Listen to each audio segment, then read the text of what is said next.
Өзіңге дамытсам, біз бірге даму үстіндеміз. Мен жалғыз өзім дамымаймын, мен өзімнің жаныммен бірге дамимын. Сол концертте өтіп жүрген көрдім да, и концерт басталған кезде сол қыз іздей бастадым. Сөйтіп, дәл алдымда сол жақта тұр екен. Бүкіл 1,5-2 сағатты концерттің бәрін былайынша айтқанда сол қызға қарап айттым десем болады шығар. Яғни сен бір көргеннен ғашық болдың. Солай болып тұр ғой енді. Иә.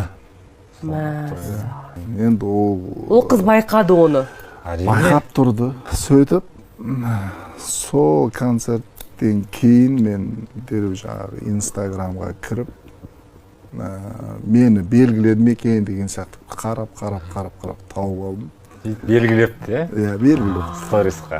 Сөйтіп, сөйлесіп бастады. Дорама. Таза дорама ба бұл? Всем привет! Сәлем. Короче, бүгін бізде бір-бірімізге сыйлық беру күн. Және де мен сыйлығым уже дайын. И ол сыйлықты мен қалай таңдадым.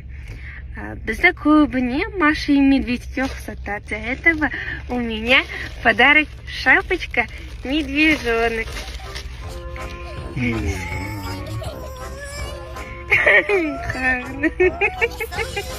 Bundan kiyim gerek. Iya, қазгейміз. Сластеный слаще грамм или грамм как грамм.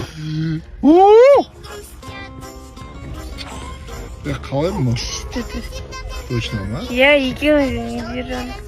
Күшті екен бірақ, жып-жылы. Рахмет. Күшті жесін. Рахмет. Енді жарасатын, жараспайтын бірақ енді комментарийға жаза кетіңіздер. Мен мынандай мен көшеде жүрсем ұят шығармын. Ұят емес, нормально. Нормально ма? Иә. Иә деп көшеге шығып күлкіге қалып жүрмекпісің. Енді кезек менікі. Енді менің беретін сыйлығым ол әрине сізге арнайы жазылған және мен жүрегіммен орындаған, сезіммен орындаған, сондай махаббатпен орындаған, арнайы сізге жазылған кішкентай қыз деген